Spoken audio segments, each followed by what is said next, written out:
Nós vamos iniciar louvando ao Senhor. Eu queria chamar o grupo de louvor para nós adorarmos ao Senhor, porque o Senhor vive. É uma certeza que nós temos, que o Senhor vive. Porque Ele vive, nós cremos no amanhã, nós cremos que o Senhor irá nos buscar, Ele está conosco. Por isso eu te convido a adorar o Senhor junto com um grupo de louvor nessa hora. Aleluia. Você tem motivo para adorar o Senhor? Pelo menos um motivo para adorar o Senhor nessa noite? Glória a Deus. Então adore ao Senhor na beleza da sua santidade. Exalte o nome do Senhor. Aleluia, glória a Deus. Que bom, mais um culto a qual nós podemos nos reunir para adorarmos ao nome santo do Senhor. Eu até na reunião de professores eu falei nessa semana, a gratidão cura, te dá ânimo, né? E a Gabriela falou na live do culto de sexta-feira, achei tão lindo aquele discernimento que Deus deu para ela.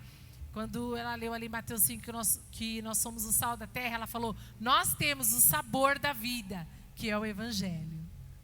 Foi lindo, Sil, sua ovelhinha. E ela falou, e nós temos que mostrar para as pessoas esse sabor, que é a palavra de Deus, que é o Evangelho. Então que o mundo possa olhar para nós e ver o sabor da vida, ver a alegria de pertencermos ao Senhor Jesus Cristo, de sabermos, como está escrito em Gálatas 3:13, que Ele foi levantado ali no madeiro, que Ele foi morto, foi amaldiçoado por nós, levando sobre si a nossa maldição. E muitas vezes a gente parece que precisa pôr um temperinho do mundo, né? Vou pôr isso aqui porque está tão chato. Vou pegar isso aqui. Não, nós não precisamos disso. Nós somos o tempero do mundo. Nós somos o sal da terra.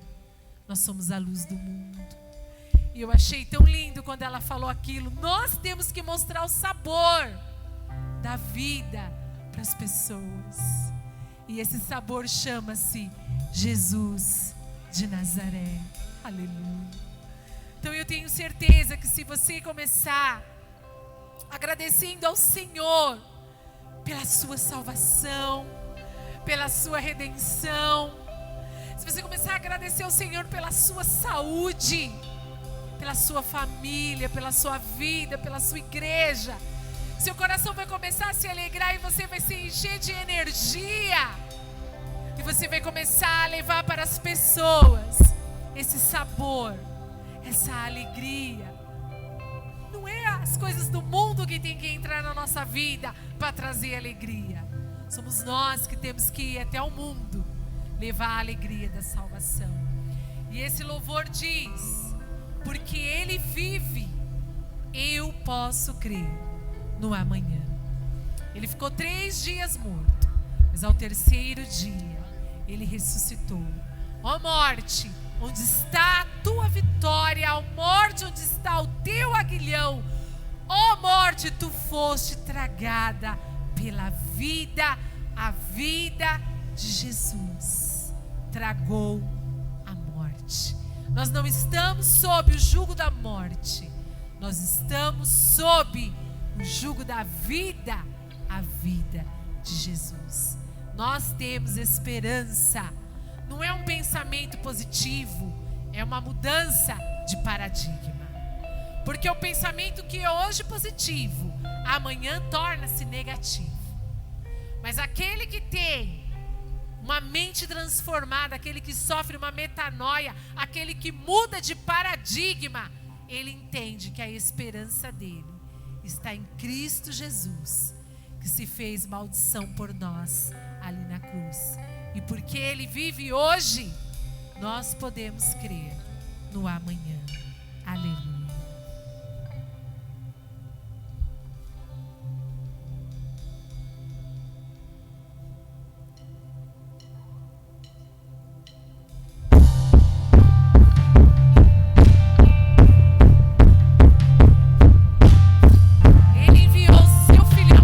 Jesus.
Glória a Deus. Confiando em nosso Deus. Ele que é o nosso refúgio, Ele que é a nossa fortaleza. Ele que é o socorro bem presente no dia da angústia. Pelo que não devemos temer. E tem lá no Salmo 27, o salmista diz: eu prefiro passar, me esconder, estar em tua casa, do que em 1000 outros lugares. Ele não está dizendo de um lugar em si, ele está dizendo dessa presença maravilhosa. Essa presença que nos acolhe, essa presença que nos cura, essa presença que nos enche. Confie no Senhor, alegra-te no Senhor, e Ele concederá os desejos do seu coração.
muito lindo. Ele fala que Deus é o Deus do sobrenatural, é o Deus de milagres. Enquanto eu estava orando, ouvindo essa letra, orando por cada um que estaria aqui nessa noite, para que nós estivéssemos na mesma sintonia, foi tão gostoso derramar do Senhor. Ele continua o mesmo. Deus que faz, que se importa com a sua obra, como está no Salmo 138.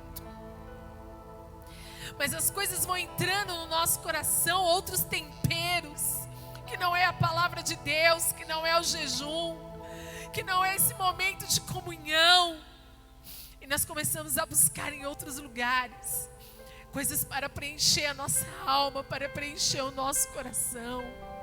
Mas a palavra de Deus diz que Ele veio, o Verbo se tornou carne, Ele andou entre nós, curando, libertando os cativos do diabo, transformando vidas.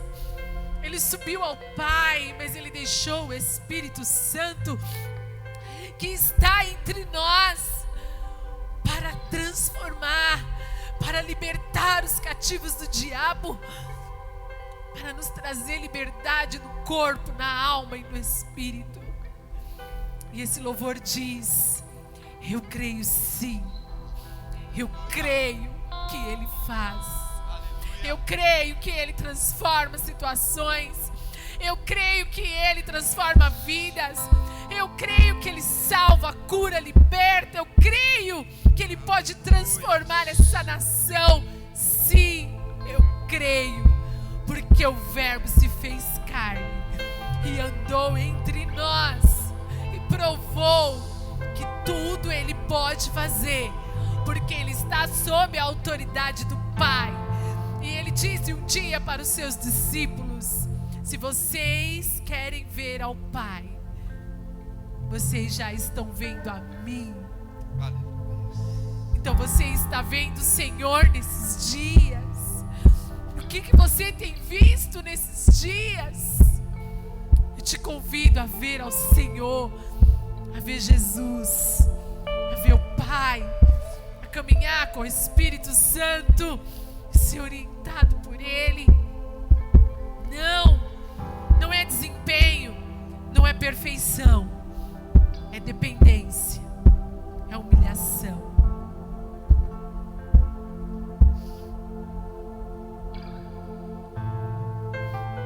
Coloque suas causas diante do Senhor, porque Ele está aqui entre nós, e Ele vai fazer milagres.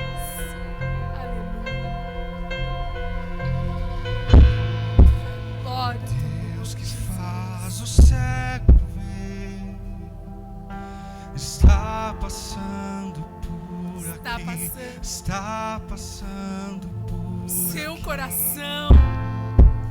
O Deus que faz o surdo ouvir, silencie o medo em mim, silencie o medo. É a voz da esperança no seu coração. Sim, eu creio em Ti. Sim, eu creio em Ti, Deus do sobrenatural.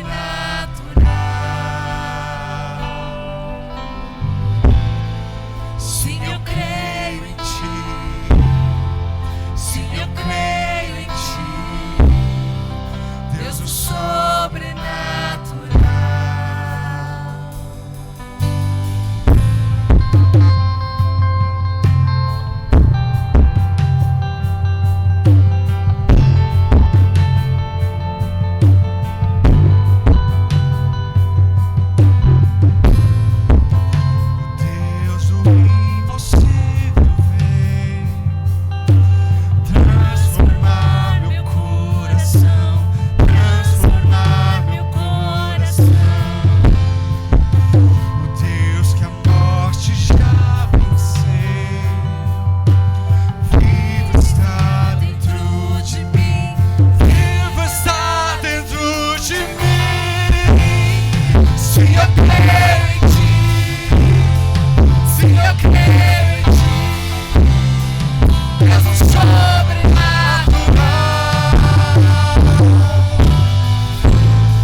verdade, Senhor.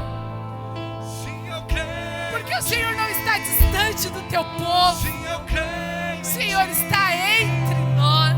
Deus do sobrenatural. Nós cremos no teu poder, Senhor, para curar, para salvar, Senhor, e para libertar. Nós cremos, ó Pai amado, que o Senhor pode tirar, Senhor, os enfermos dos leitos. Que o Senhor pode visitar agora, Senhor, cada leito de UTI, Senhor, em Francisco Morato, em São Paulo, no Brasil. Eu creio, Senhor, que muitos serão levantados. Eu creio, Pai amado, no Deus de milagre, que faz, Senhor, Deus amado, qualquer enfermidade desaparecer. Eu creio, Senhor, no Deus que muda o diagnóstico de morte e escreve o diagnóstico de vida e deixa todos confusos, porque os homens estudaram para isso. Eu creio em Ti, Senhor, que pode entrar nos lares e transformar homens e transformar mulheres, transformar homens em sacerdotes segundo o Teu coração, transformar mulheres em auxiliadoras segundo o Seu coração. Eu creio, Pai amado, na cura, Senhor, e na libertação da mente. Eu creio, Pai amado, no poder pleno do Espírito Santo sobre as vidas, transformando os temperamentos. Eu creio, Pai amado, no poder do Espírito Santo, enchendo a vida de cada um e tirando, Senhor, os entulhos. Eu creio em Ti, Senhor. Eu creio no poder da oração. Eu creio no Deus que move céus e terra para abençoar um servo seu. Eu creio no Deus que dá estratégia para os empresários. Eu creio no Deus que dá estratégia para aquele que está, Senhor, com medo de perder o que tem. Eu creio no Deus da criatividade. Eu creio no Deus que faz com que desenvolvamos novas habilidades. Eu creio no Deus de poder que liberta. Eu creio principalmente no Jesus que salva a alma do homem do inferno, que salva o homem do pecado, que liberta os cativos de Satanás e que os trazem para perto do Pai. Eu creio em Ti, Jesus.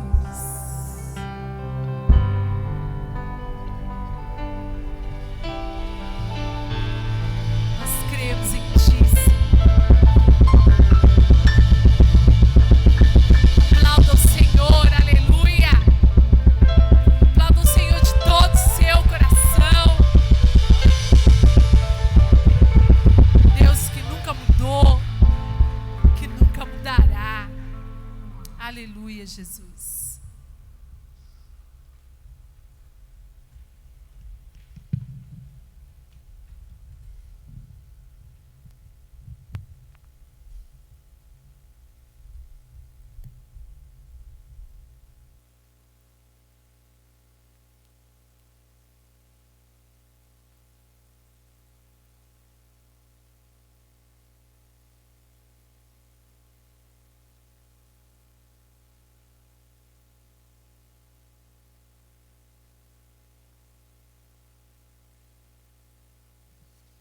Som 1, 2.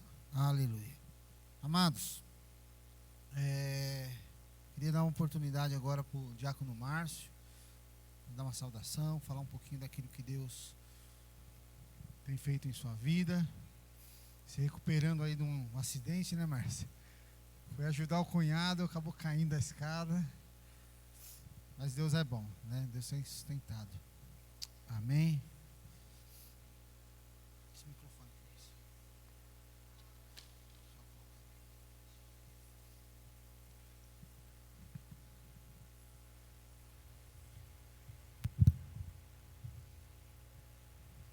Graça e paz, igreja. Motivo de alegria estar aqui, cultuando com vocês. Eu falo para minha esposa que eu gosto de estar na igreja, né? Que para mim não é a mesma coisa cultuar numa live em casa do que ver o rostinho de cada um aqui, sentir essa atmosfera de estar cultuando com vocês. A Bíblia diz: ó, quão bom e quão suave é que os irmãos vivem em união. Estou muito feliz com o Senhor. Esse ano foi um ano de vitória para mim. Com 15 dias que eu tinha me desligado da empresa, eu sofri um acidente, quebrei a tíbia em 2 lugares, ia precisar fazer 2 cirurgias, eu optei em não fazer com o médico por causa da pandemia que nós estávamos enfrentando. Fiquei 70 dias em casa sem poder colocar o pé no chão, mas até aqui o Senhor nos ajudou, o Senhor nos sustentou. E eu falo para os irmãos, eu acho que foi um mês que minha esposa mais fez bolo e doce, desde que ela começou. A gente vê o cuidado de Deus. E muitas vezes no nosso culto familiar, a gente cultuando a Deus ali em casa, e no penúltimo culto, Deus me trouxe uma mensagem que foi no Salmo 91. Aquele que habita no esconderijo do Altíssimo. E nós só estamos no esconderijo do Altíssimo por escolha dele, porque ele se entregou por mim e por você. O esconderijo do Altíssimo não é nada mais do que Jesus Cristo, o qual se entregou, e nós somos enxertados nele depois dessa morte. E eu fico feliz de saber que Deus nos amou de uma tal forma que se entregou e nos colocou nesse esconderijo, o qual nós nos encontramos, nós, as nossas famílias, os irmãos da nossa igreja. Eu fico feliz de saber que há um Deus que cuida da gente em todos os tempos. Ele fala, estarei contigo todos os dias, até a consumação do século. E Ele cumpre essa palavra dia após dia. Todo dia quando você levanta, enche esse pulmão de ar, se cumpre essa palavra na sua vida, na vida da sua família, na vida dos que são seus amigos, dos seus parentes, porque Deus é fiel. E hoje eu resolvi vir para a igreja sem a bota, primeira vez que eu tiro a bota para começar a caminhar. No começo dá uma dorzinha, é mais um medo, que você fica 70 dias com o pé sem mexer. Mas louvo a Deus que foi um tempo, eu acho que Deus cuidou muito mais de mim, porque eu sou meio desacreditado, ia para todo lugar, e muitas vezes a gente não damos crédito nas coisas que acontecem, quando fala na televisão, mas quando acontece dentro da sua família, aí você começa a dar mais crédito. Aí aconteceu com o pastor, com a minha irmã Loura, a gente ficou preocupado. Eu falei, eu indo para todo lugar, não parava. Então eu vejo que foi um cuidado de Deus, esse acidente. E eu louvo a Deus pela vida de cada irmão, pelo carinho da Dora, de ter levado um pedaço de bolo lá para mim. Fico muito feliz pelas mensagens que eu recebi. Muitos irmãos não sabiam que eu estava acidentado, que eu não cheguei a postar nada. E depois que descobriu, não sabia. A gente vê o cuidado, o carinho de cada um. Eu louvo a Deus por cada vida, pela vida de vocês. Eu louvo a Deus pelo carinho de vocês comigo, com a minha família, o carinho da igreja. A todo momento o Misael ligava para mim, está precisando de alguma coisa, Márcio? Não, fique em paz, Misael, pode ficar tranquilo, estamos se virando aqui. Então eu louvo a Deus pela vida de cada um. E eu queria fazer uma oração nesse momento, fazer uma oração pela vida de quem... Chegou os pedidos, pastor? Oração pela irmã Sueli, que está internada, pela mãe da Sandra. Queria pedir oração pela minha sogra, que ela repetiu os exames dela de rotina, que ela precisa fazer. Ela teve um pré-câncer há muito tempo atrás, então ela vem, todo ano ela precisa repetir esses exames.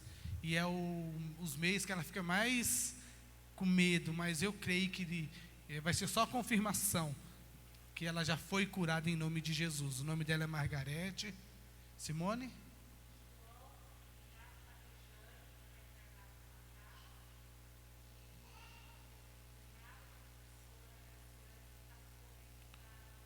João, que está internado no Lacas com Covid e sofreu um acidente. E o Júnior está na UTI com Covid. Nós sabemos que nosso Deus, Ele faz infinitamente mais do que nós pensamos. A Bíblia diz que a oração de um justo muito pode em seus efeitos. E você foi justificado pelo sangue do Cordeiro. Nós fomos justificados. E a Bíblia diz, o que é concordado por 2 ou 3 na terra, é concordado no céu. Então nesse momento nós vamos fazer esse período de oração, por esses irmãos Você conhece alguma pessoa que está acometida dessa enfermidade, de qualquer outra enfermidade? Coloque na mão de Dora.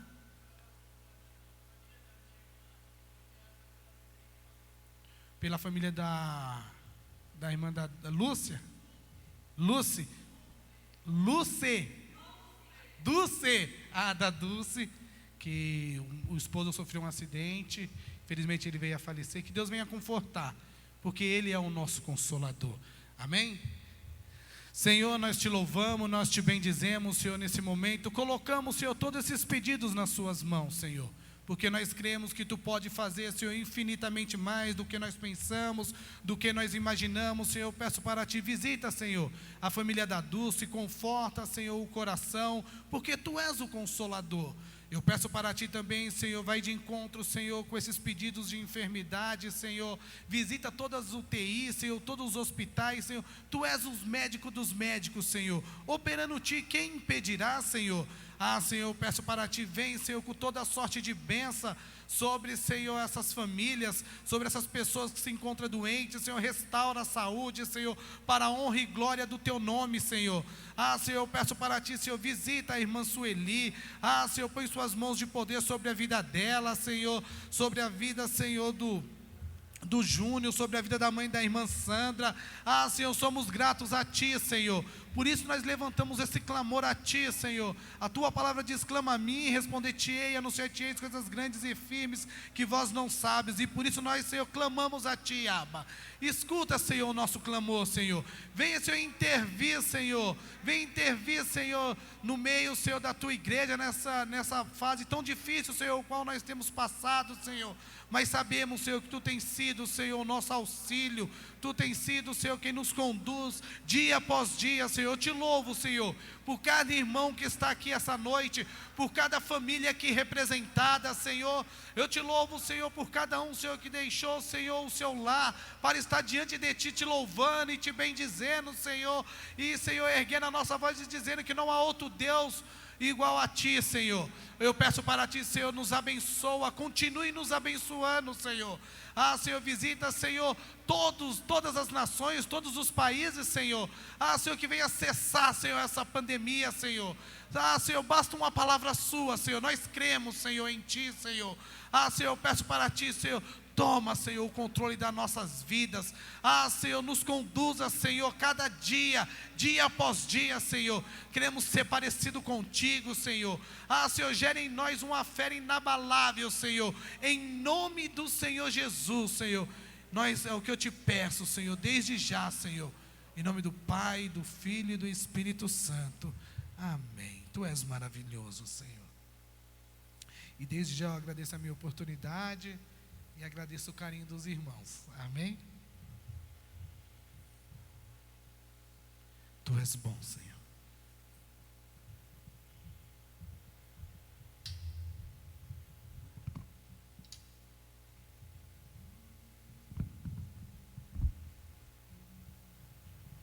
Aleluia, glória a Deus. Amados,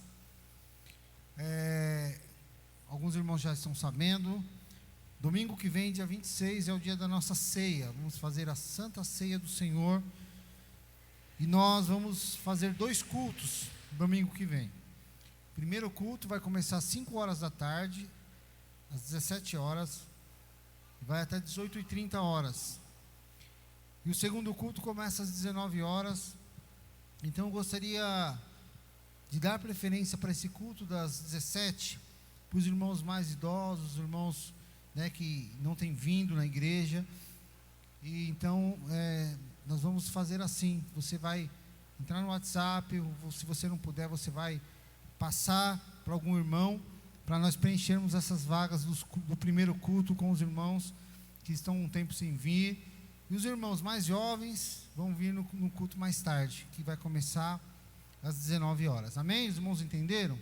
Então você pode entrar no nosso WhatsApp. Se você não tem WhatsApp, avise os irmãos que não têm. Vamos fazer aí uma rede para que nós possamos todos estar juntos aqui, participando da mesa do Senhor, né? Participando, tendo a nossa ceia. E a segunda ceia, às 19 horas, ela vai ser transmitida também na live. Então, pastor, eu não tenho condições, sou do grupo de risco, não posso estar indo na igreja. Então você vai participar da ceia do Senhor na sua casa, como nós fizemos alguns meses atrás. Você vai comprar o seu vinho, o pão, e lá na sua casa você reúne a sua família, né, e participe da ceia do Senhor, que vai ser transmitido a live no segundo horário, que começará às 19 horas. Então a primeira ceia não será transmitida, mas a segunda será transmitida, amém? Então quem não pode participar, não pode vir, vai participar da sua casa na segunda ceia. Mas nós gostaríamos que os irmãos viessem, né? Estamos tomando todos os cuidados necessários, né? Seguindo aí o decreto, a questão do distanciamento, seguindo todas as regras conforme manda aí o nosso município. Então, os irmãos que conhecem alguém da igreja que não tem WhatsApp, não tem redes sociais, né? Peço para os obreiros, para os irmãos avisarem, né? Tem a Hermedite, tem algumas irmãs que ainda tem uma dificuldade. Então, para eles estarem vindo no primeiro horário, às 17 horas. Amém? Então, domingo que vem, ceia do Senhor, teremos aí 2 cultos, 2 palavras abençoadas para o seu coração. Amado, nós vamos tirar a oferta da casa do Senhor. Deus é um Deus de provisão, Deus é um Deus bom. E Deus sempre abençoou a Israel, e Ele sempre abençoou o seu povo. E eu tenho certeza que mesmo em meio a essa crise, essa pandemia, Deus tem te abençoado. Eu tenho certeza que Deus tem sustentado a sua vida, como o Marcinho disse, né? Passou pelo acidente, sem trabalhar, mas Deus tem sustentado. Deus é aquele que nos sustenta e nos surpreende, né? Então nós vamos ofertar ao Senhor. Você que trouxe sua oferta, você que trouxe seu dízimo, você pode ofertar.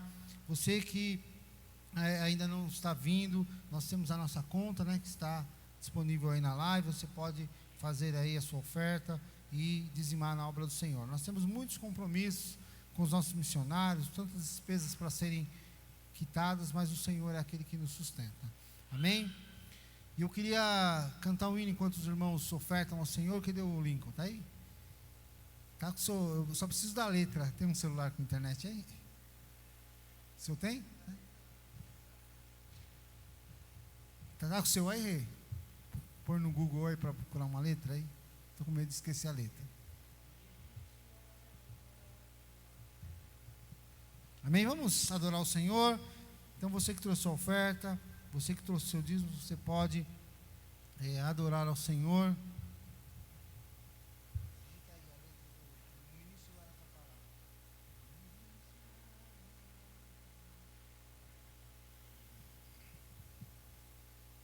Amém?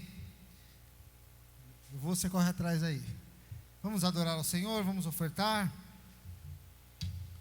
No início eras a palavra, com Deus Altíssimo,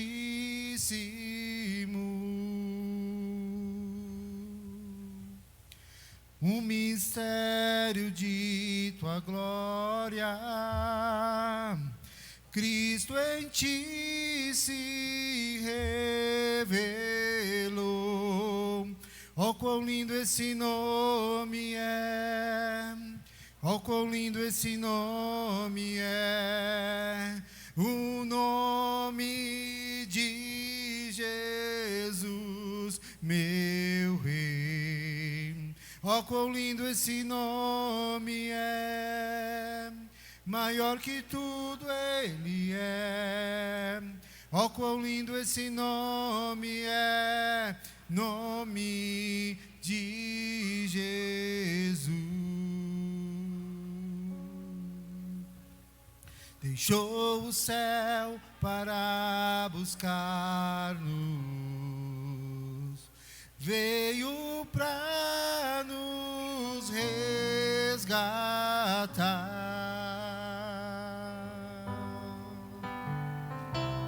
Amor maior que o meu pecado,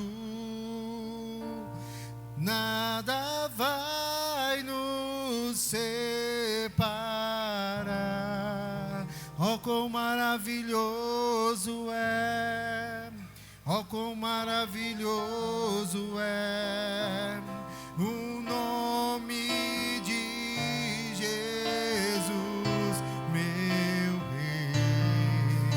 Ó, quão maravilhoso é, maior que tudo Ele é. Ó, quão maravilhoso é o nome de Jesus.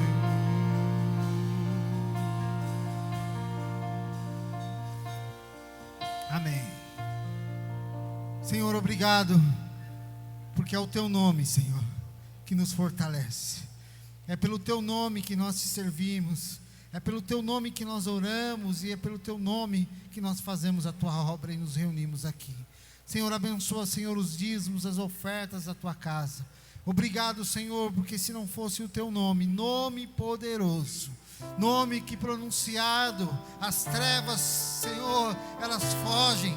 Nome que pronunciado, Senhor, o inimigo se rende, o inimigo cai por terra. Nome que pronunciado, pessoas são curadas, pessoas são restauradas. Nome que pronunciado, a luz vem. Nome que pronunciado, a vida vem. Nome que pronunciado, a esperança. Nome que pronunciado, a vitória. Nome que pronunciado, a salvação. Obrigado, Senhor, porque o Teu nome é tão maravilhoso. Porque o Teu nome é tão maravilhoso.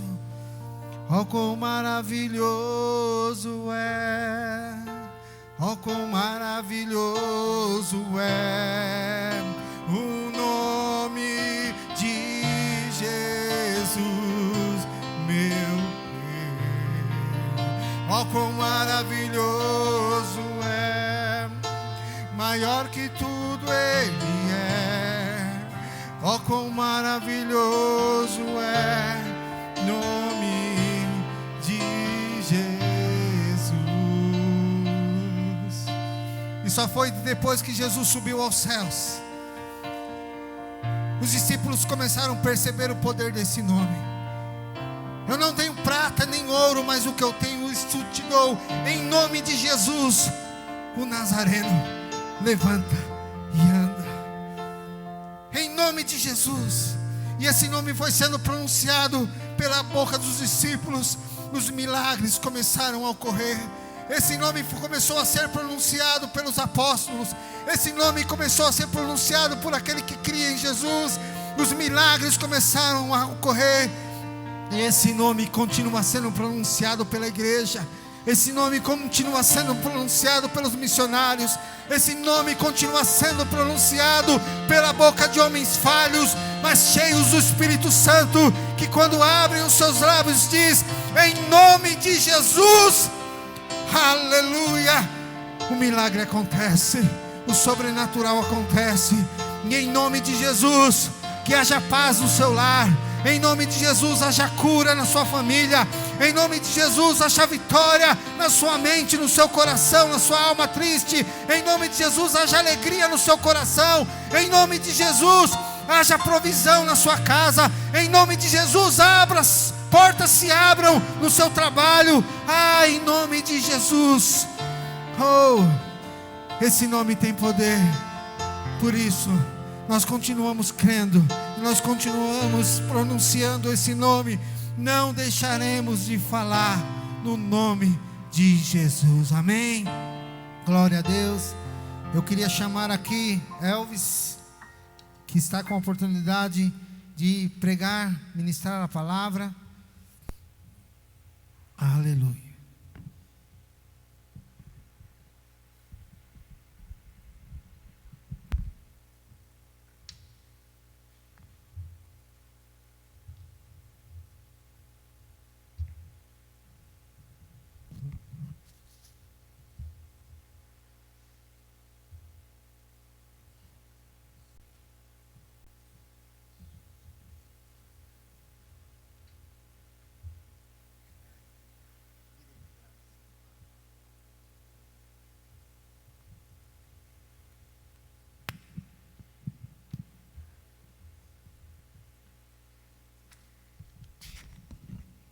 Amém? Mesmo assentados, estenda as suas mãos para cá.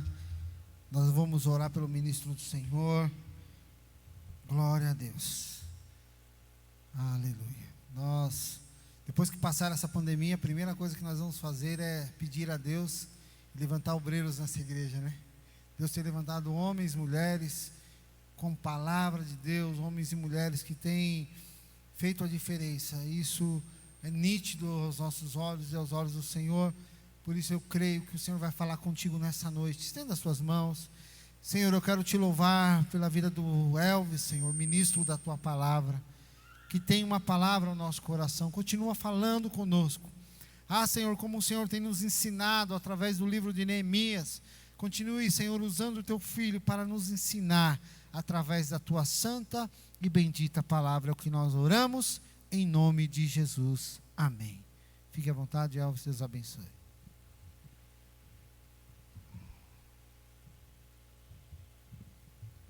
Pai do Senhor, meus irmãos, vamos então abrir a Bíblia. Quem adivinhar vai para o céu. Aí alguém diz, mas a Bíblia diz que adivinhão não entra no céu, né? Vamos lá, irmãos, livro de Neemias. Nós vamos tratar de forma resumida 3 capítulos, o 5, o 6 e o 7.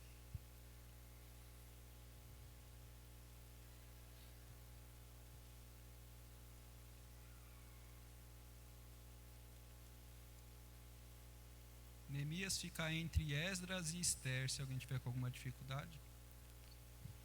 Aí se tiver com dificuldade de achar Esdras e Ester também, irmão, aí vamos dar uma folheada na Bíblia em casa, né?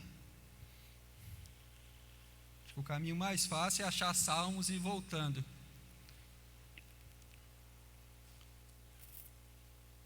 Neemias capítulo 5, o 6 e o 7. Apesar de gostar muito de fazer a leitura do texto todo, eu não vou ler os 3 capítulos, evidentemente. Dá vontade, mas não vou.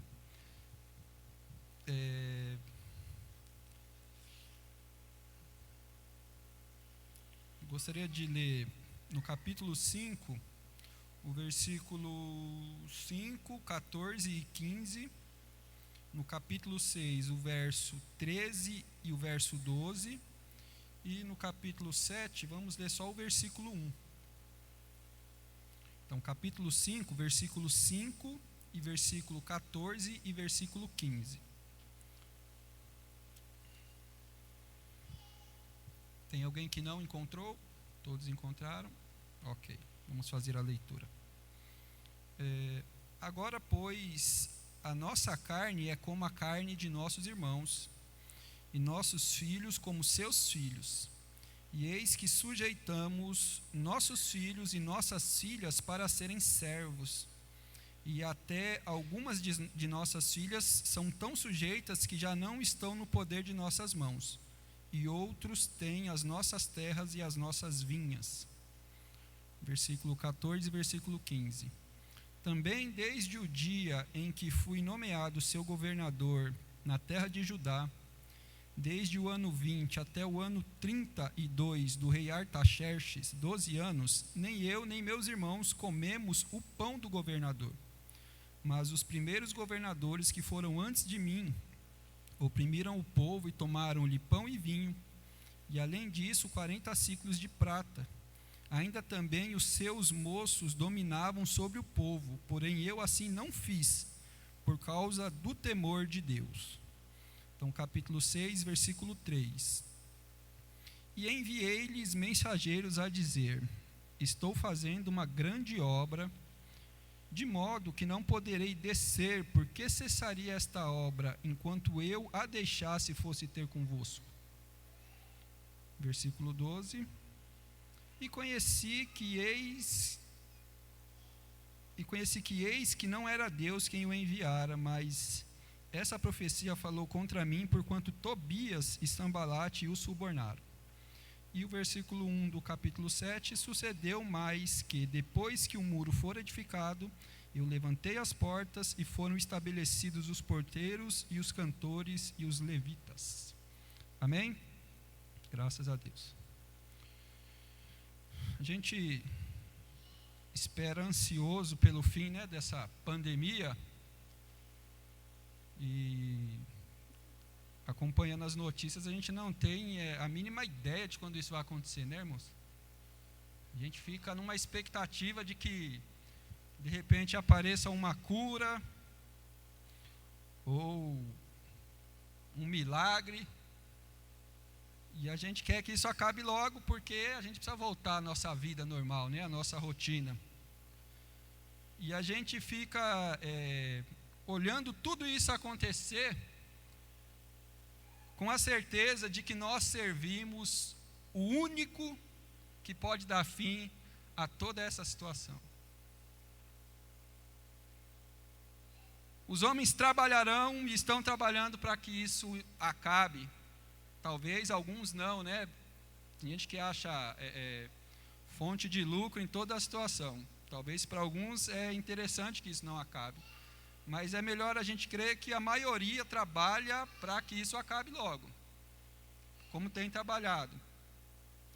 E tem empenhado-se e se esforçado bastante, mas eu acredito que eles também não têm uma previsão, e a esperança deles também não é muito viva quanto é a nossa. E eu estava pensando sobre isso, e eu lembrei de quando Marta vai conversar com o Senhor quando Lázaro morreu. E Jesus fala para ela assim: Marta, o seu irmão vai ressuscitar. E ela fala assim: Senhor, eu sei que ele vai ressuscitar no último dia. Eu tenho convicção disso. No último dia ele vai ressuscitar. O Senhor vai ressuscitá-lo, não vai ressuscitar a todos para que compareça perante o seu tribunal. E Jesus fala: não, Marta, não estou falando desse dia. Vai ressuscitar hoje. Eu já disse que se você crer, você vai ver a glória de Deus. De sorte, irmãos, que ainda que o fim dessa pandemia não aconteça tão logo quanto a gente espera, a gente tem certeza de que haverá um dia em que não só essa, como todas as pandemias que surgiram, que surgirão, e todo o mal que existe vai cessar.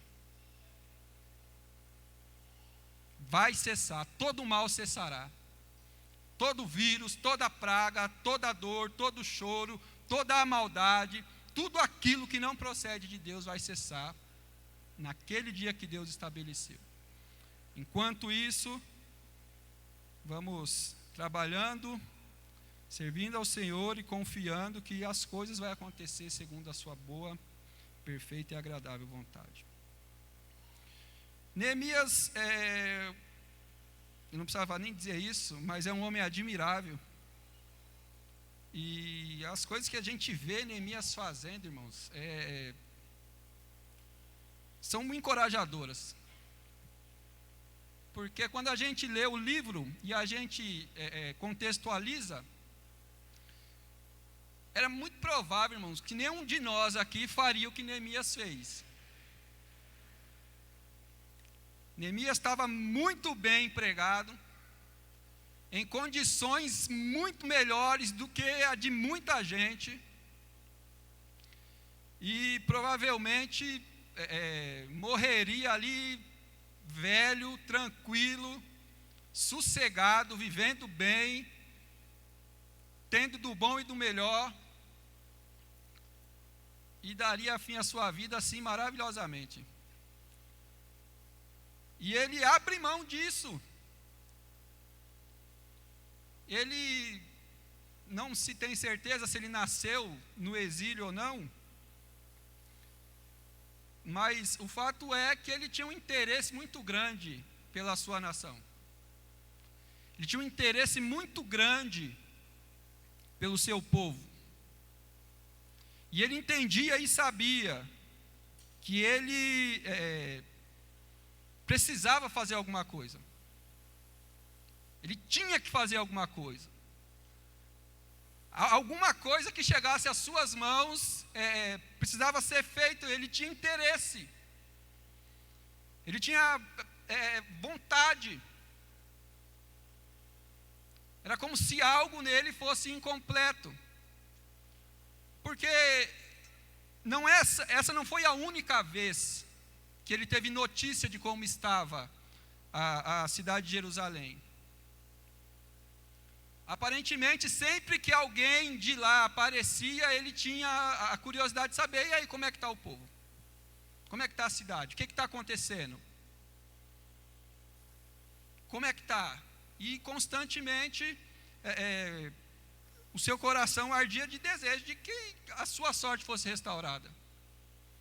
Então nós vemos nos capítulos até o 4, todo o cuidado que ele teve de clamar a Deus, de buscar a Deus, de pedir orientação de Deus, dadas as oportunidades, clamou o rei, recebeu o favor do rei segundo a boa vontade de Deus, foi até a cidade, verificou a situação da cidade e deu início às obras.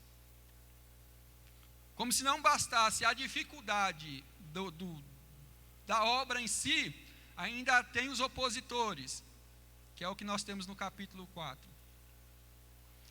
E nós vemos aquela maravilhosa manifestação da graça de Deus, revelando a ele, né, as estratégias, os planos, para que o povo cessasse as obras e eles continuaram trabalhando. Quando chega aqui no capítulo 5, Neemias está confiante, está convicto de que Deus havia lhe dado o livramento, de que Deus era com ele, de que aquela obra continuaria. Ele sabia disso. Ele não duvidava, diante de tudo o que estava acontecendo, de que aquela obra seria feita até o seu final. Estava certíssimo disso. Só que, de repente, irmãos, quando o povo está animado, trabalhando como ninguém, o capítulo 4 diz que o pessoal trabalhava com uma mão e segurava a arma na outra. O pessoal trabalhava de dia e vigiava os muros de noite. Então o povo estava interessado. Vamos acabar isso aqui, vamos acabar, nós vamos até o final, vamos. O povo empolgadíssimo.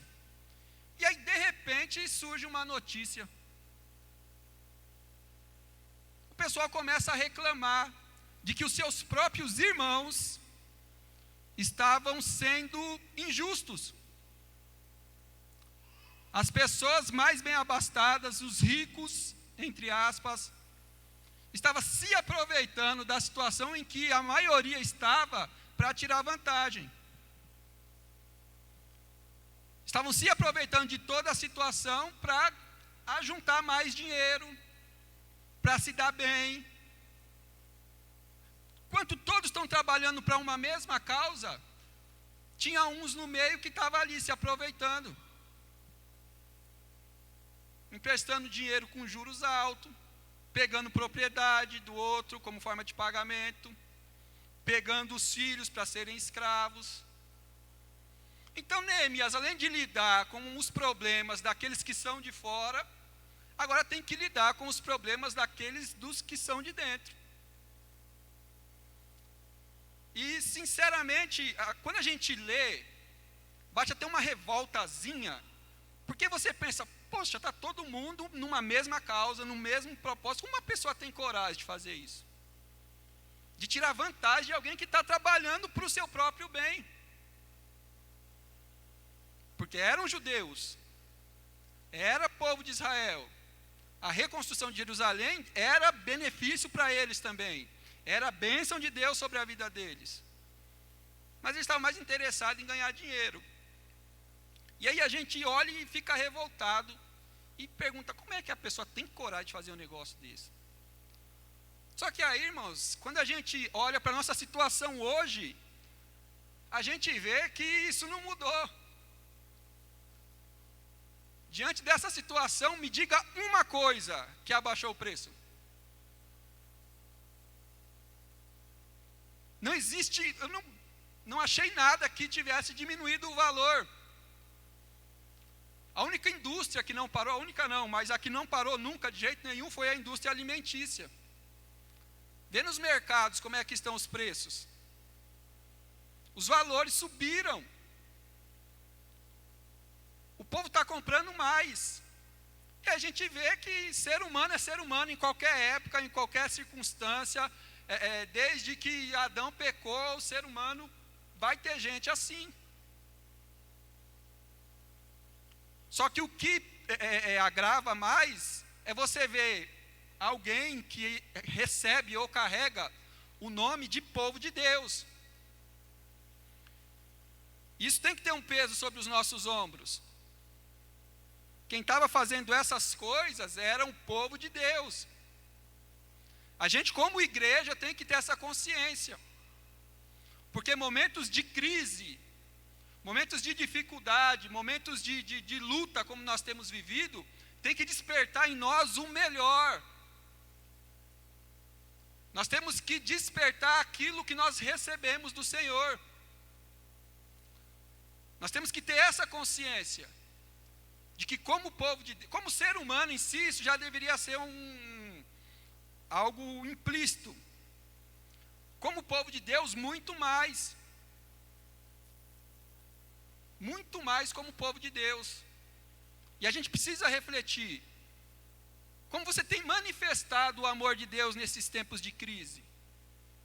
Como a sua vida tem manifestado o amor de Deus nesse tempo de pandemia, de caos, e em algumas situações de miséria? Povo de Deus, você carrega esse título? Você pensa na eternidade, você pensa na vida eterna com o Senhor? Povo de Deus, como tem sido a sua vida?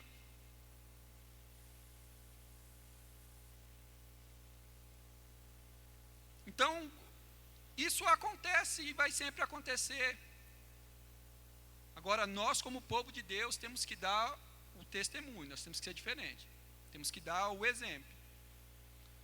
E é exatamente para isso que Neemias aponta. Quando nós lemos os versículos 14 e 15, Neemias dá testemunho dele. Ele fala, os outros que vieram antes de mim, pegava entre aspas, cobrava do povo o pão, o vinho, o imposto. Aqueles que eram servos dos governantes se aproveitavam da população. Eu não. Não comi o pão que era de direito do governador, nem eu, nem os meus moços, os meus servos. Pelo contrário, quem a gente podia juntar ao redor da nossa mesa, a gente ajuntava. Eu alimentava mais de 150 pessoas, porque todo dia eu matava um boi, 6 ovelhas, não sei quantos animais, para servir o povo. Então, o Neemias não faz isso porque ele está a fim de se mostrar. Neemias está cumprindo um princípio bíblico, que é aquele que é o maior tem que servir. Neemias sendo o maior, sendo estabelecido como governador do povo, que tinha direitos, que a sua função, o seu cargo lhe garantiam, ele abre mão disso para dar a outros menos favorecidos um pouco de dignidade. Isso é evangelho. Esse é o testemunho que alguém que carrega o nome de Deus, o nome do Senhor Jesus Cristo, tem que dar. Então, em tempos de crise, de pandemia, é assim que nós temos que ser. Ainda mais quando a gente considera, irmãos, o que a Bíblia diz, quando a gente pega ali a saída do povo de Israel do Egito, o livro de Levíticos, Números e Deuteronômio, quando Deus vai estabelecer as leis, o contrato social, de como eles deveriam viver, de como eles deveriam proceder, você vê o cuidado que Deus tinha com o pobre. Era algo maravilhoso. Entre as coisas que Deus estabelece, um judeu pobre, não poderia ser vendido como escravo. O judeu pobre, ele poderia ser contratado como servo, como um trabalhador, por 7 anos. No 7º ano, ele não interessa o tamanho da dívida. Depois de 7 anos, ele era livre. Então, ele não era um escravo, ele não era propriedade, ele era um trabalhador remunerado com um compromisso de servir aquele senhor durante esse tempo. Se passado esse período ele quisesse continuar, era outra história, mas Deus garantia a ele, depois de 7 anos, a liberdade, desvinculava do compromisso, a dívida dele estava paga. Se alguém pagasse a sua dívida com uma propriedade, tinha o ano do jubileu. Depois de, aí já é um pouco mais tenso, mas mesmo assim, depois de 49 anos, a sua propriedade era restituída, ou a ele, ou aos seus filhos, e etc. Os irmãos entenderam o cuidado que Deus tinha, e o povo sabia disso. E quando a gente lê na Bíblia, Deus punindo nações, castigando povos, na sua maioria, irmãos, o castigo de Deus vinha porque era um povo que oprimia o pobre. Era um povo que não considerava o pobre, que não considerava a causa da viúva, do órfão. Era isso. O povo de Israel algumas vezes foi afligido por causa disso. Nós vemos algumas profecias de Isaías, se eu não estiver enganado, de Deus chamando a atenção deles, de que o culto deles não tinha valor nenhum para Deus, porque eles negavam o direito do necessitado, da viúva, do órfão. Então a gente tem que considerar essas coisas. Nós, como povo de Deus, temos que nos preocupar com aquilo que Deus se preocupa. Nós temos que ter interesse por aquilo que Deus se interessa. E nós temos que considerar as coisas que Deus considera. Neemias, ele diz que ele ficou enfurecido. Ele não ficou bravo, não ficou chateado. Ele ficou enfurecido com essa situação. Gente que se aproveita da situação do outro para tirar vantagem. A pessoa está ali, não tem mais para onde correr, e gente se aproveitando. Contra essas coisas, Deus tem uma ira. E Deus faz justiça a essas pessoas. Então, além de enfrentar os de fora, agora Neemias lida com problemas de dentro, do povo. Porque você pensa, irmãos, esse povo trabalhando, imagine a motivação. Vou trabalhar aqui, vou reconstruir os muros, nós vamos erguer a cidade para quem? Eu estou devendo até a 3ª geração para o outro ali que está nadando em dinheiro. Deve ser o tio Patinhas aqui de Israel. Deve ter uma casa da moeda lá que ele fica mergulhando. Então eu estou aqui trabalhando, vou reconstruir. Como que vai ter motivação para trabalhar? Não vai. Então Neemias tem todo o cuidado de lidar com essa situação, repreende severamente. Eles entendem, isso é maravilhoso demais. Eles entendem toda a situação, reconhecem seu pecado. Neemias estabelece uma restituição, eles concordam com a restituição e bora trabalhar de novo. E vamos trabalhar de novo. Porque depois que ele lida com isso, qual que é a notícia? Vem de novo os inimigos do povo de Deus tentar desanimar a obra. Só um minuto, irmãos.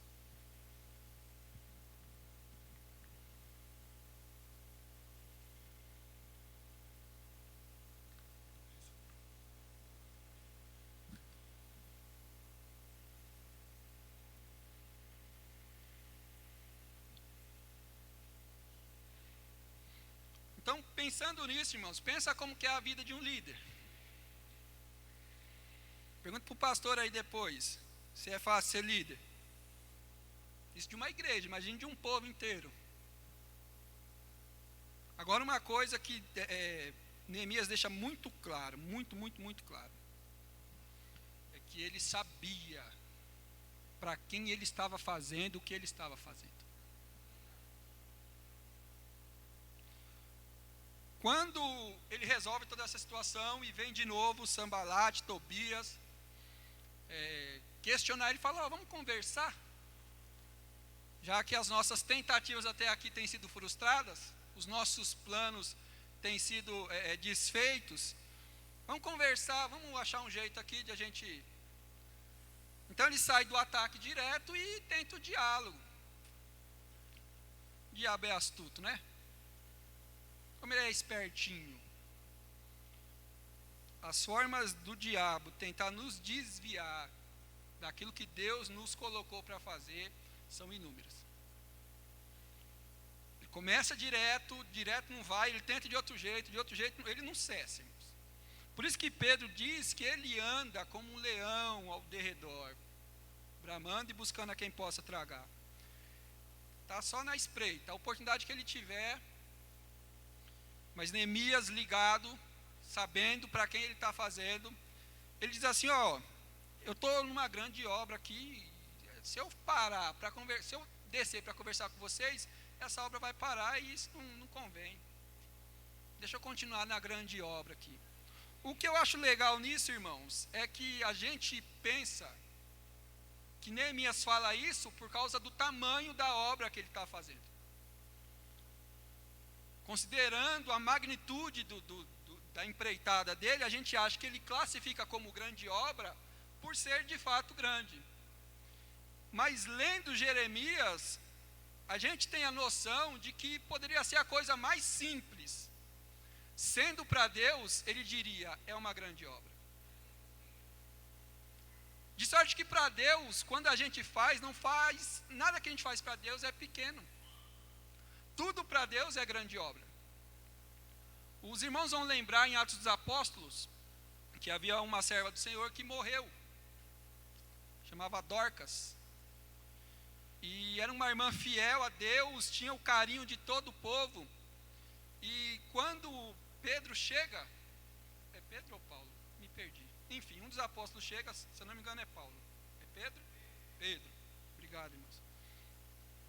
Quando Pedro chega, a primeira coisa que as pessoas fazem é: Pedro, está vendo essa túnica? Foi a Dorcas que fez.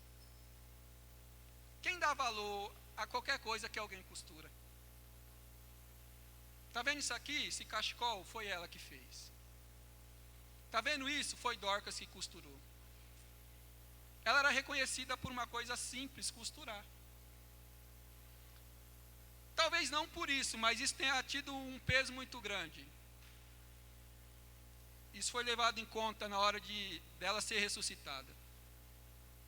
Alguém que tem tanto carinho, tanto empenho em fazer algo tão simples, mas tão grandioso, tem que continuar a sua obra.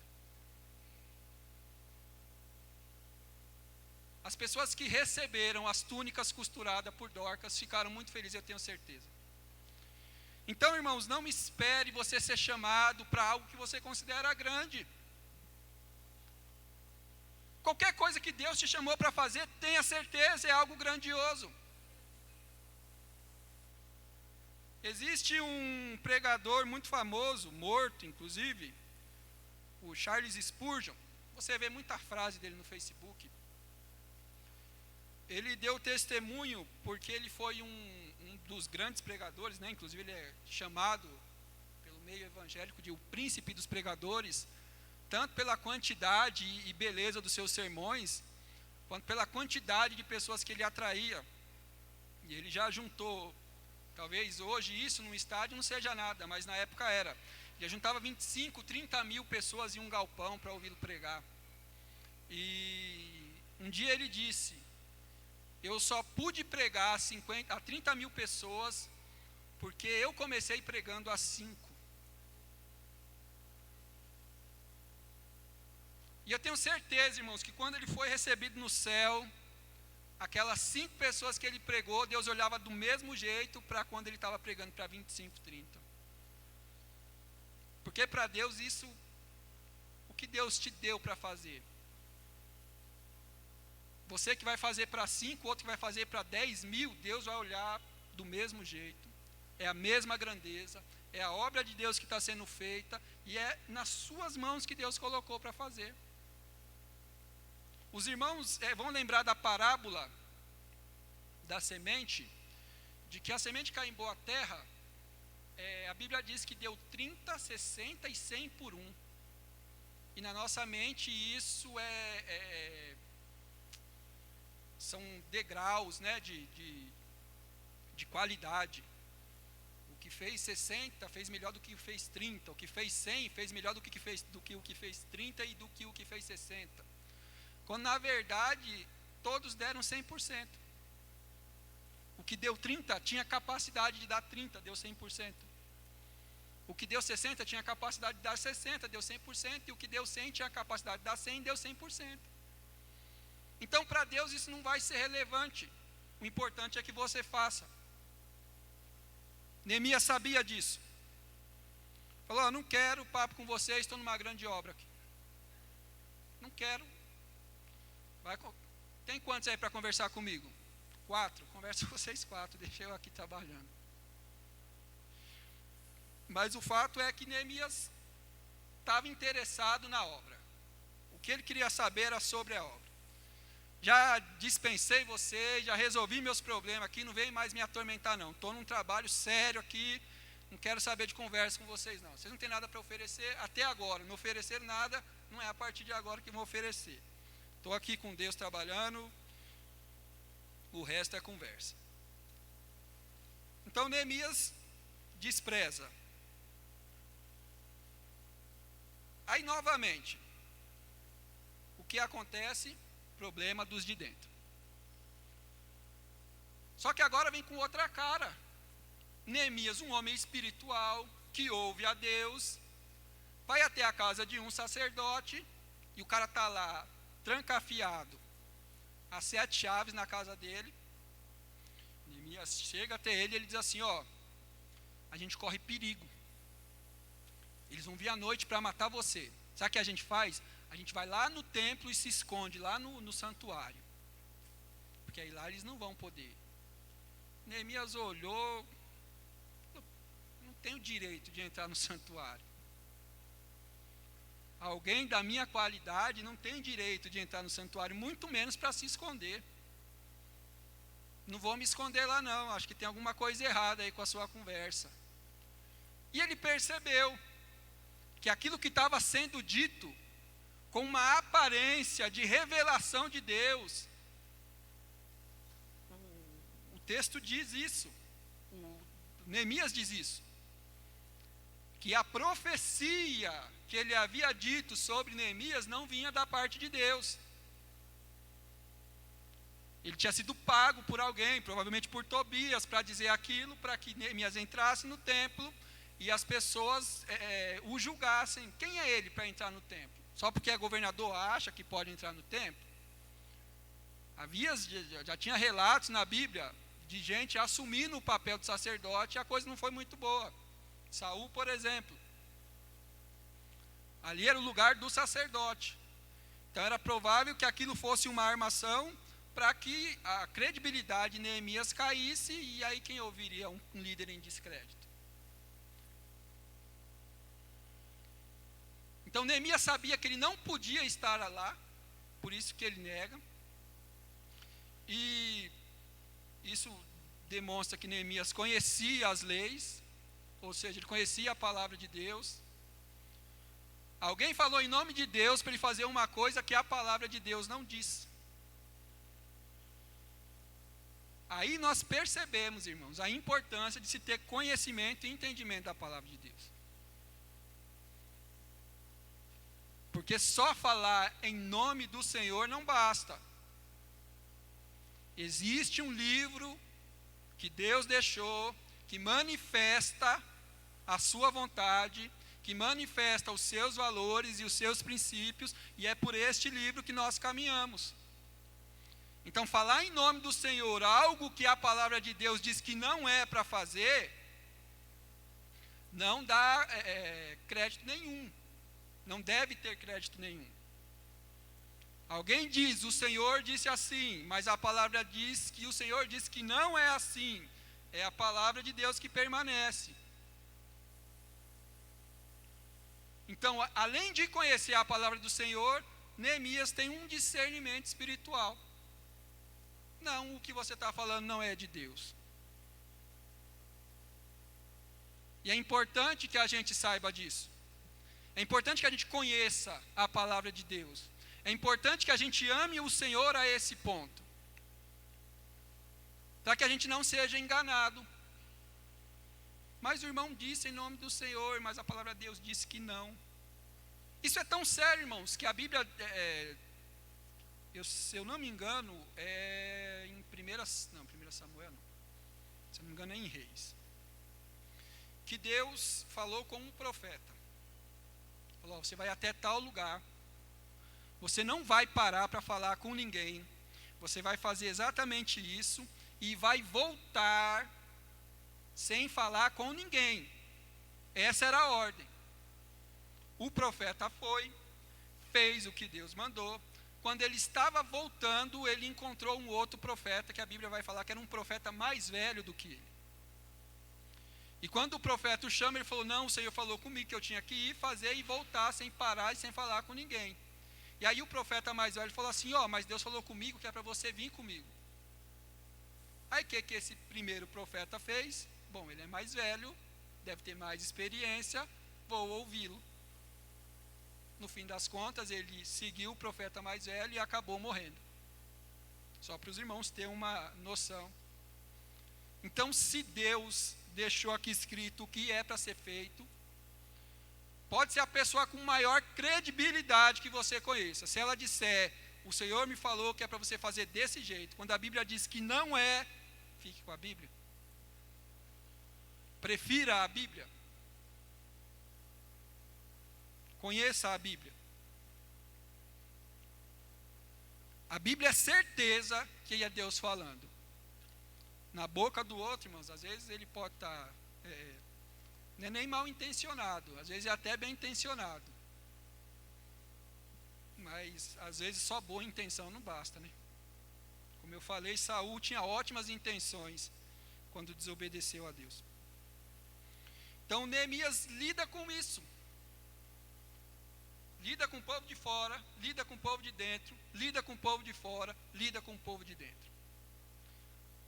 Como eu falei, como Neemias sabe para quem ele está trabalhando, e ele conhece o Deus que ele está servindo, ele consegue lidar com todas essas situações e progredir na sua obra. Então ele lida com isso, ele desbanca os inimigos do povo de Deus, os de dentro e os de fora, e ele conclui a obra. Ele vai dizer no versículo 1 do capítulo 7, que ele concluiu, terminou, acabou, o muro foi construído. A obra que ele se propôs a fazer chegou ao final. Os muros estão de pés. E agora ele finca os batentes, instala as portas e a cidade está fechada.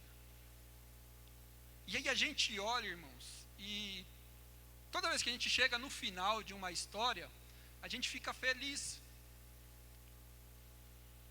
E olhando para o povo de Deus em si, de repente a gente não tem o tamanho, a gente não consegue dimensionar a dificuldade dos problemas que eles enfrentaram. Porque, embora a Bíblia relate, por exemplo, quando a gente lê a história de Davi, enfrentando Golias, parece que foi uma coisa simples. Está lá um gigante berrando contra o povo, vem um menininho franzino, pega lá 3 pedrinhas, põe no seu alforje, gira, tome na testa do gigante e acabou. A gente, quando lê as histórias, a gente vai lendo e a gente tem essa falsa percepção de que as coisas são fáceis, mas não são. Presta atenção, Deus chama Neemias, Deus põe no seu coração a obra, Deus dá todos os recursos para que ele realizasse a obra, Deus dá todas as estratégias para que a obra chegasse ao fim, e no meio disso tudo, Neemias enfrenta problemas, dificuldades, porque lendo a gente, não, parece que foi simples, ele chegar lá e falar: vocês estão oprimindo seus irmãos, isso não pode acontecer, e todo mundo: então tá bom, a gente não vai mais fazer, mas a gente sabe que não é assim.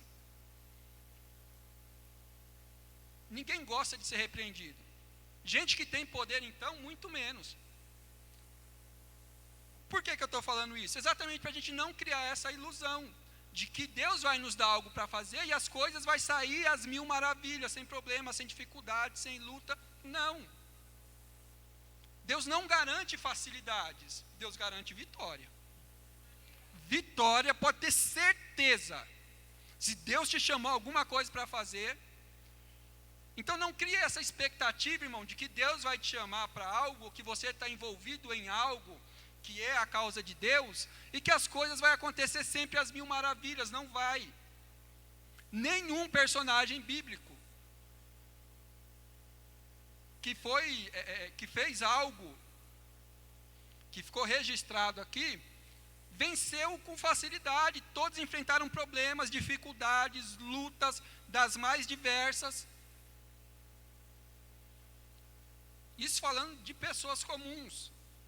Se a gente for pegar Jesus, por exemplo, que é o nosso Salvador, que é Deus, quem gostaria de viver os 3 anos que Jesus viveu? A gente quer viver os 3 anos com Jesus, né? Agora, viver o que Jesus viveu, ninguém quer. Sendo Deus, a sua luta, os seus problemas, as suas dificuldades, tendo que lidar com o seu povo, com a sua criação, lhe questionando, rejeitando, desmerecendo. Jesus curando o povo, libertando os oprimidos, e alguém dizendo assim, ele faz isso porque ele está possuído de demônio. Jesus passou por isso.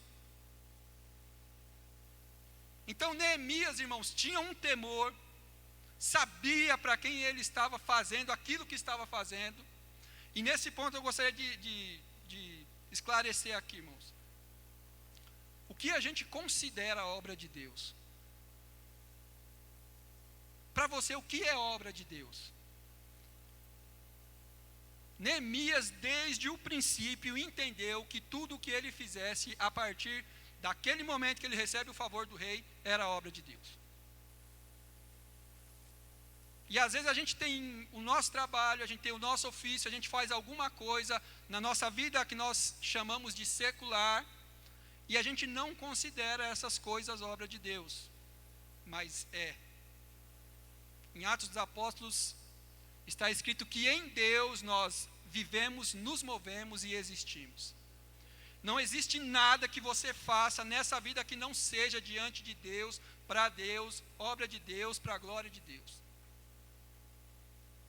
Então considere o seu trabalho obra de Deus. Considere a sua vida conjugal obra de Deus. Considere a sua vida como pai, como mãe, como filho, obra de Deus. Tudo isso é obra de Deus.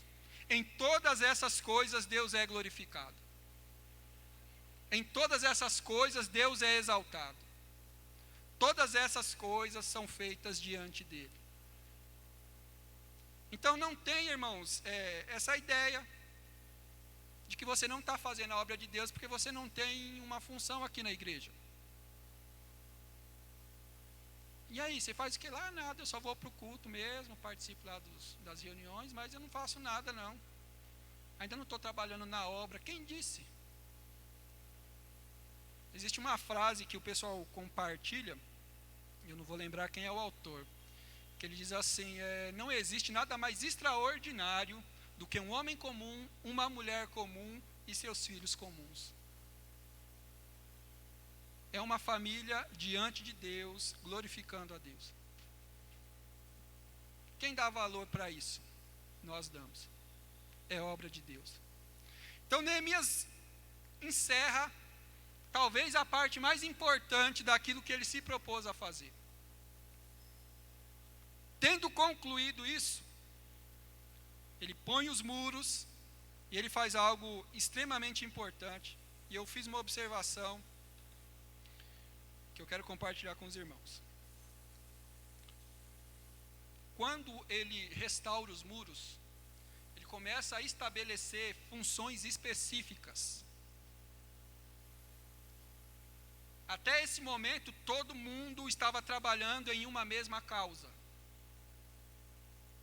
O que estava sendo feito podia ser feito por todos. A reconstrução do muro, do menor ao maior, do mais rico ao mais pobre, poderia ser feita como foi. O servo, o Senhor, todos estavam trabalhando na mesma causa. Feito isso, o que segue agora precisa de funções específicas, de pessoas específicas para exercer aquilo. Então ele estabelece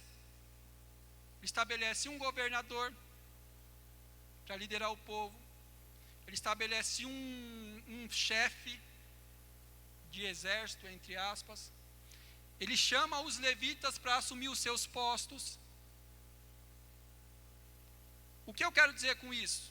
Que existe obra que qualquer um pode fazer, como faz, mas também existem chamados específicos. Existem pessoas que Deus chamou para exercer funções específicas. Talvez alguém dos que trabalharam na construção da muralha questionasse as escolhas de Neemias. Muito mais porque o que ele estabeleceu como governador do povo era seu irmão. Talvez alguém questionasse. Mas era momento de escolher alguém especificamente para uma obra. Aí você considera alguém que desde o começo esteve ouvindo Deus, conduziu o povo na direção de Deus, foi instrumento de Deus para fazer tudo o que fez. E como você vai questionar a escolha desse homem?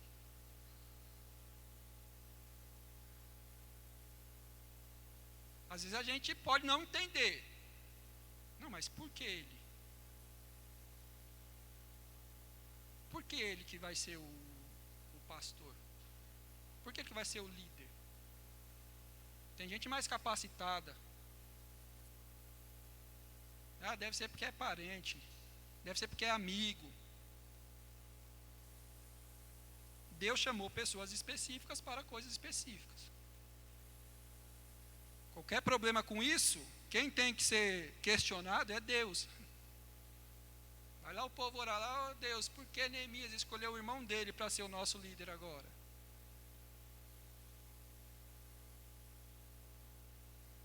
É importante que a gente saiba disso. Duas coisas.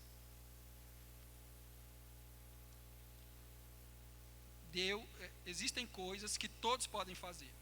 E existem coisas que só algumas pessoas podem fazer. Isso é uma realidade, irmãos. Não vai mudar.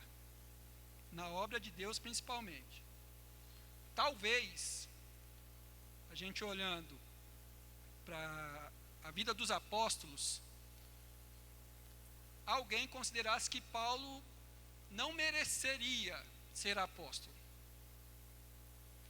E talvez nem tivesse condições de realizar tudo o que realizou. Mas foi quem Deus escolheu. Talvez João deveria ser esse, o apóstolo do amor. Alguém que era muito próximo de Jesus. Talvez devesse ser ele esse que saísse pelo mundo e tivesse mais livros registrados na Bíblia. Mas as coisas acontecem assim. Então, quando você perceber em uma posição de destaque que seja alguém, ao invés de questionar, de duvidar, ore. Ore por essa pessoa. Peça para que Deus a abençoe, para que Deus a ajude, para que Deus a oriente, para que a vida dela seja de acordo com a vontade de Deus, principalmente cargos de liderança, como a Bíblia diz. Cargos de governo, de domínio. Porque se um líder tem o temor de Deus, a Bíblia diz que a nação prospera.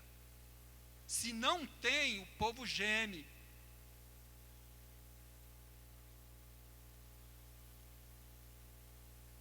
Feito tudo o que fez, o que Neemias vai fazer agora? Estabelecer o culto. Neemias separa os sacerdotes, faz o levantamento de todo o povo, vê quem é da ordem sacerdotal, porque a partir daquele dia, o culto no templo seria restabelecido. considerando isso, irmãos, e o nosso entendimento do culto, do que é culto, talvez qualquer um de nós aqui, ao chegar na cidade, a primeira coisa que faríamos seria um culto. Qualquer um de nós, no lugar de Neemias, ia chamar o pessoal e falar: ó, a cidade está acabada, os muros tudo arrebentado, não tem porta, as portas estão tudo queimadas, está tudo bagunçado, vamos reunir aqui e fazer um culto. Neemias não faz isso. Neemias restaura a cidade, restaura a situação do povo, porque esse povo que estava sendo oprimido, não é um povo que veio com ele, é um povo que já estava lá. Resolve as questões sociais, restabelece aquilo que a Bíblia ordena quanto ao cuidado do povo, do pobre, do necessitado, enfim. Quando todas essas coisas estão em equilíbrio, aí sim, existe um lugar para se ter culto. A gente não pode prestar culto com a nossa vida em desordem. Esse povo que estava sendo oprimido, que culto eles prestariam ao Senhor? Esse povo que estava oprimindo, que culto prestaria ao Senhor? Que culto se prestaria a Deus com as suas casas todas desprotegidas? Como o seu coração e a sua mente já está voltada a Deus, se ela está pensando em como a casa dela vai estar amanhã?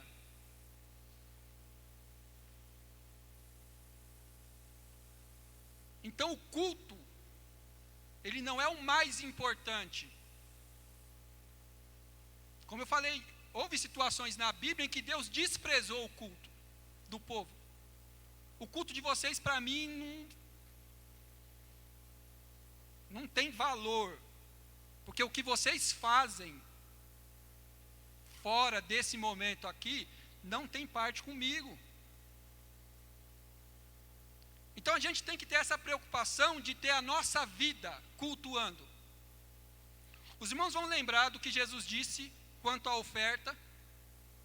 Ei, se você está no templo e você tiver uma dívida, um problema com seu irmão, antes de você levar a sua oferta, você vai primeiro acertar a sua situação com ele. Porque é com isso que eu me interesso.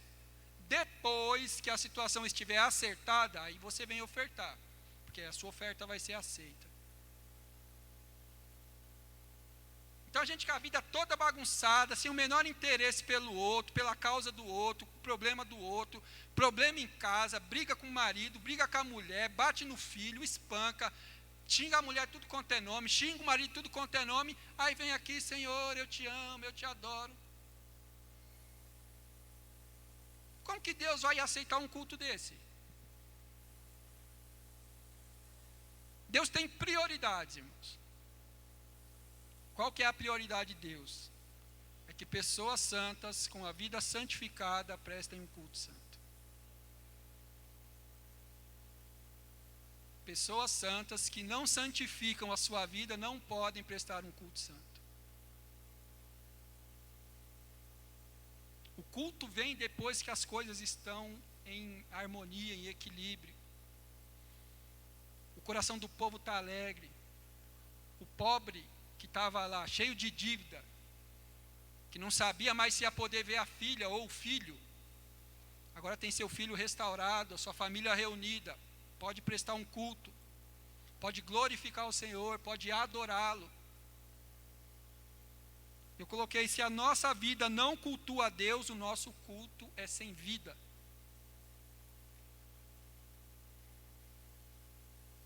E é assim que Neemias encerra essa primeira parte da sua grande obra. Porque a partir do capítulo 8, o que ele vai fazer é restabelecer o culto a Deus. Aí vem Esdras com a leitura da lei, restabelecendo as ordenanças. Aí um povo numa cidade edificada, com a sua vida social em equilíbrio, em harmonia, agora vai cultuar o Senhor. Isso é uma grande obra.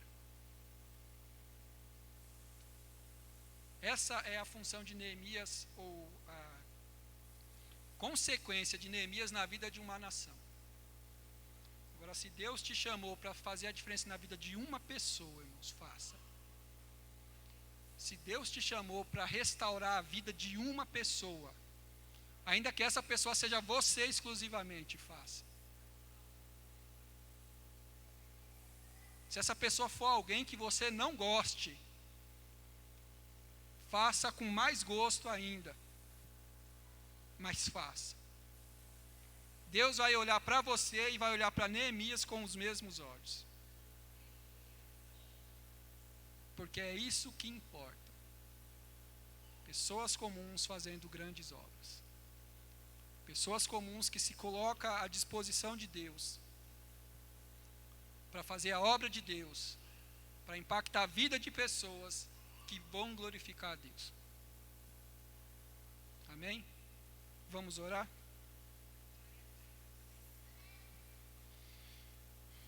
Só um adendo aqui que eu passei despercebido, irmãos. Dentro desse restabelecimento do serviço e do culto ao templo, a Bíblia vai falar de um movimento do povo para a vida de todos aqueles que prestariam serviços no templo. Houve uma contribuição maravilhosa. O pessoal doava quilos de ouro, quilos de prata, vestimentas. Isso é consequência do reestabelecimento que Neemias fez na vida social do povo. Os irmãos entender a importância de se ter as condições necessárias para o culto. Então, duas coisas aqui. Se você sabe de alguém que precisa de alguma ajuda, de algum auxílio, se você puder ajudar, ajude. Se não puder, procure alguém que pode ajudar. E se você é essa pessoa que está precisando de ajuda, procure a igreja. Não precisa ter vergonha, não precisa ficar tímido. A igreja está aqui para isso. Dito isso, vamos orar. Deus, nós te glorificamos, Deus, pela vida de Neemias, porque o Senhor não só o motivou, o Senhor não só o conduziu, não só o guiou, como o Senhor teve a preocupação de deixar registrado para que a vida dele servisse de testemunho para nós, Deus, e fosse um exemplo, Senhor Pai amado, de alguém que ama a tua obra, alguém que ama o Senhor, alguém que tem interesse na causa do Senhor, sem se achar, Deus, melhor do que ninguém. Pelo contrário, ele se colocou na condição do servo, muito parecido com Jesus. E assim que nós queremos, ó Deus, a exemplo de Neemias, ser alguém que serve, ó Deus. Não importa a nossa posição, não importa a nossa condição, nós queremos ser alguém que serve. Nós queremos que a nossa vida sirva de testemunho, nós queremos que a nossa vida sirva para edificar, para restaurar, para reestabelecer, Senhor Pai amado, circunstâncias, vidas, relacionamentos, Senhor Pai amado, que foram destruídas, Senhor. Nós não queremos julgar as causas, nós não queremos saber as circunstâncias, nós queremos, Senhor Pai amado, entender, Senhor Pai amado, que aquilo que nós estamos fazendo é a tua obra e, portanto, uma grande obra. E nós queremos estar envolvidos, Deus de poder e Deus de maravilha, porque sabemos que nessas coisas o teu nome é glorificado, Pai. Nos ajuda, Senhor Pai amado, nesse tempo de crise, nesse tempo, Senhor Pai amado, de caos, de inseguranças, de incertezas, a confiar no Senhor e saber que é o Senhor que supre, é o Senhor que sustenta, é o Senhor que dá os recursos, é o Senhor que mantém, Senhor Pai amado, o teu povo, ó Pai. E que no tempo que o Senhor estabeleceu, essas coisas findarão, se não por agora, Senhor Pai amado, naquele grande dia que o Senhor marcou, Senhor Pai amado, para reestabelecer a ordem de todas as coisas, ó Deus.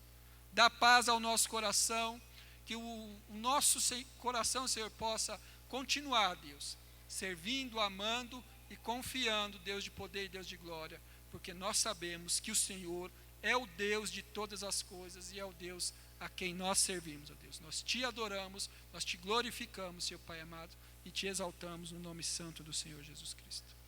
Amém.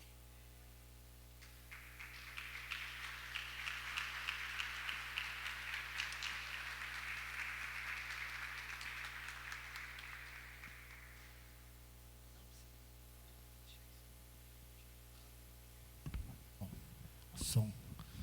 Glória a Deus. Que bênção, né, irmãos? Esse livro de Neemias é um livro maravilhoso em que o Senhor tem nos ensinado tantas coisas boas.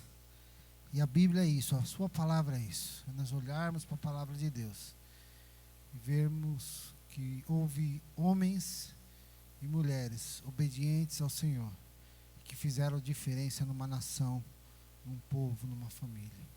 Se nós nos colocarmos na posição que o Senhor quer, nós faremos a diferença onde estamos também. Amém? Vamos orar agradecendo ao Senhor por essa reunião. Vamos colocar em pé. Convido a todos a se colocarem em pé nessa hora. Vamos agradecer a Deus. Então não se esqueça, domingo que vem nós teremos 2 cultos, um às 17 e outro às 19. A ceia do Senhor, Santa Ceia do Senhor. Toda a igreja está convocada a participar conosco. Amém? Algum recado? Isa, tudo certinho? Amém, Deus abençoe. Conseguiu a transmissão, deu certo? Amém, então está sendo transmitido, depois será colocado também no YouTube, é isso? Deus abençoe você que acompanha da sua casa, que tem nos acompanhado, que Deus abençoe a sua vida, continue conosco, continue aí louvando ao Senhor, né, nesse tempo difícil, mas sabendo que assim como o Senhor esteve com Neemias, naqueles muros caídos, nas portas queimadas, o Senhor está conosco nesse tempo. E com certeza a vitória é certa, em nome de Jesus. Amém? Que Deus abençoe. Senhor, muito obrigado, Pai. Nós te louvamos, nós bendizemos o teu nome pela tua palavra, Senhor. Palavra essa que, Senhor, falou conosco e nos ensinou. Senhor, nos ajude, Senhor, a sermos verdadeiros, a sermos justos, Senhor. Nos ajude, Senhor, a obedecer a tua palavra, Senhor.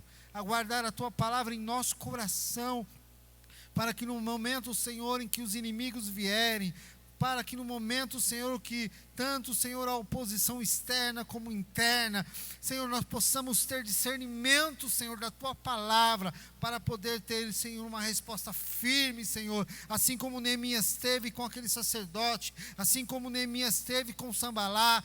Senhor, em nome de Jesus, ó Pai, que o teu povo se posicione, Senhor, ó Pai Santo, como povo de Deus, fazendo a diferença nesse mundo. Nos ajude, Senhor, fortaleça cada um, a cada irmão, a cada família, aqueles que estão trabalhando, aqueles que estão trabalhando em casa, aqueles que estão, Senhor, estudando. Senhor, fortaleça cada um, Senhor, com a tua palavra.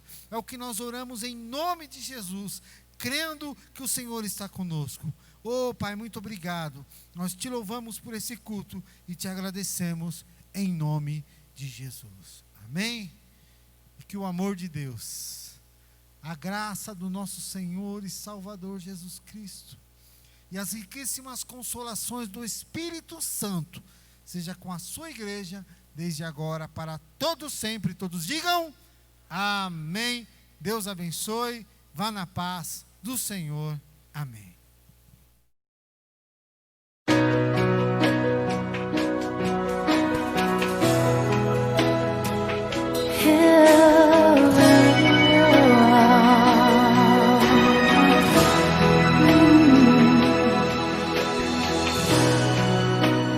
Desde o princípio, quando com você sonhei, desde o momento em que os meus olhos levantei, desde esse dia em que sozinha eu estava,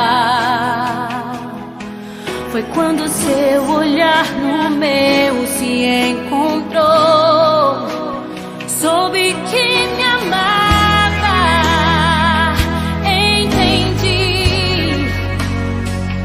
Soube que buscava, mas